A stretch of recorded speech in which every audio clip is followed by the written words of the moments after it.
अस्सलाम वालेकुम। उम्मीद है आप सब खैर आफियत से होंगे। तो आइए आज की आयतें शुरू करते हैं। बिस्मिल्लाहिर्रहमानिर्रहीम।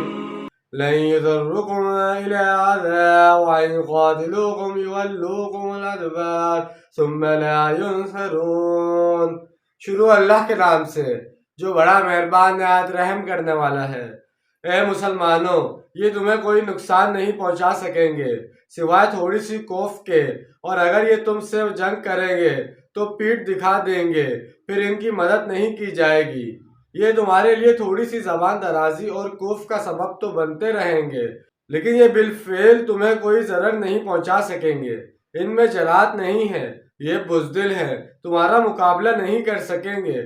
ये ऐसे बेबस होंगे कि इनको कहीं से मदद भी नहीं मिलेगी।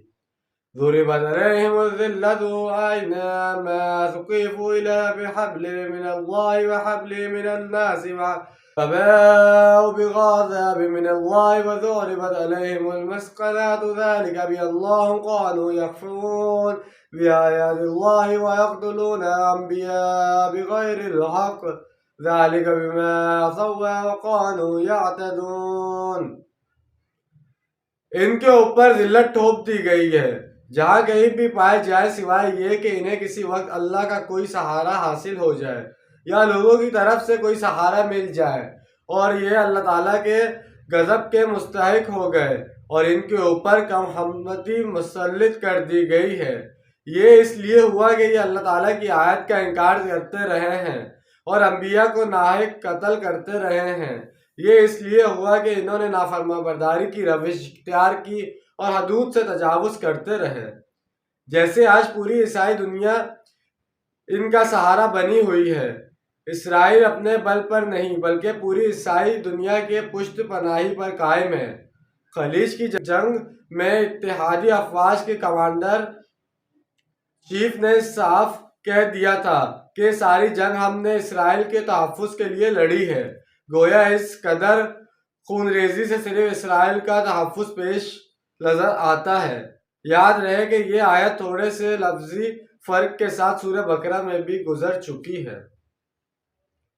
लैसू सवाअन मिन अहलिल किताबि उम्मतुन क़ाइमतुन यतलूना आयातिल्लाहि आनाअल लैलि व हुम यसजुदून।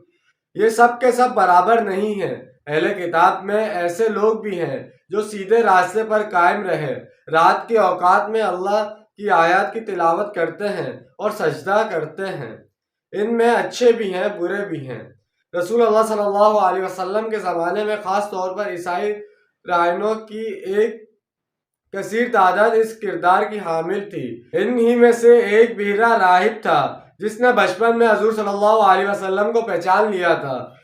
यहूद में भी इक्का दुक्का लोग इस तरह के बाकी होंगे, लेकिन अक्सर बेशतर यहूद में से ये किरदार ख़त्म हो चुका था। अलबत्ता ईसाइयों में ऐसे लोग बकसरत मौजूद थे। तो जैसे कि आज हमने 3 आयतों का तर्जुमा और तफसील बयान की है। इंशाअल्लाह आज की वीडियो आपको पसंद आई होगी और समझ में आई होगी। मिलते हैं अगली वीडियो में। अपना ढेर सारा ख्याल रखिएगा। जब तक के लिए अल्लाह हाफिज़, फ़ी अमान अल्लाह।